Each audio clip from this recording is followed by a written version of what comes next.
Ito ko ngayon sobrang init. Traffic, sobrang traffic, 'di ba? Pero okay lang, importante makaabot sa shop. Sobrang init talaga dito mga loves.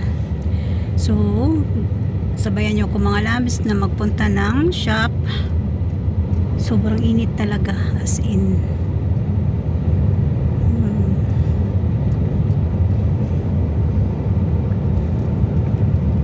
43 degree, imagine sa 10 a.m. 10:30 a.m. in the morning. How much na siguro kung magtanghali na, no? Kailangan talaga magdala ng tubig. Magdala kami ng tubig kasi sobrang init talaga. May mga ano naman dito, may mga pulis. Nagta-traffic, ang init dito ng mga pulis magta-traffic. Diba? Sobrang traffic mga loves. Yan, diba? Dito kami ngayon sa sa kabilang linya. Dito pa kami ngayon sa Hawali. So ngayon under the bridge, dito kami dadaan para madali lang. Para medyo madali lang ang ano dito. Kasi hindi masyadong traffic dito sa baba. Nagagalit na yung kuniho namin. Kasi sobrang traffic talaga. Oh, shapit, malapit pa makamabangga. Sino hada? Hada car, sino hada? Hala, malapit kami mabangga. Dito kami dadaan. Sobrang init talaga. Uy. Radyo UV water, mapi water. Sobrang init kahit sabihin natin ano, dito kami sa ngayon sa loob ng sasakyan. Excuse me. Ano talaga ma-feel mo yung init ng klima dito. Kasi tang init na dito sa Kuwait ngayon, kaya ganun.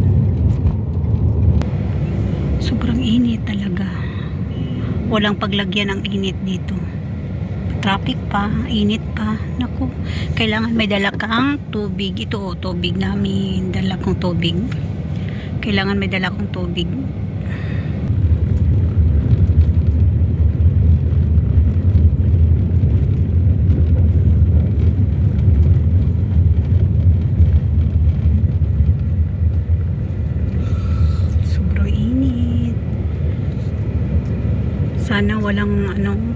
Sana walang masyadong tao doon mamaya sa shop para makadiretso ko ng trabaho. Winro India, yo inte Winro India. India? Yeah, your vacation ha? Finish 2 years? No. You not finish 2 years? 1 year not finished. 1 year not finish? So next year you finish? Yeah. What month? Next month 1 year finish. Next year. Next month. So next month is June? Okay. You coming here June? I go June 1. June 1. Okay. Me? February finish. February 29. 29. You remember me, ha? When I come here? Grabing traffic mga loves. Still just be you Lord. Grabing init talaga mga loves. Uy, nandito kami. Papunta kami ng shop. Alam nyo naman, ito na sa Salmiya na kami banda. Malapit-lapit na kami sa namin sa shop na pupuntahan. Kaya go lang kami kahit mainit para sa ekonomiya. Double time, double work. Sinday nyo Annalisa Meg's vlog. Sobrang init. Diba? O tingnan nyo ang paligid naman, sobrang init. Ay, ano lang. Pero okay lang. Double work sa Inday nyo, Lisa, para sa ekonomiya. Ganyan talaga mga OFW, double work. Kailangan may extra income, diba mga lalabs? Sino nakarelate yan mga OFW?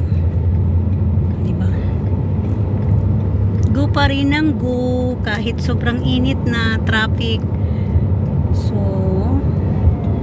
see you soon mga loves.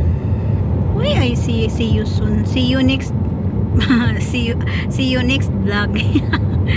Thank you mga loves sa gumagabay sa akin ngayon. O, di ba? Kita niyo yung traffic. So,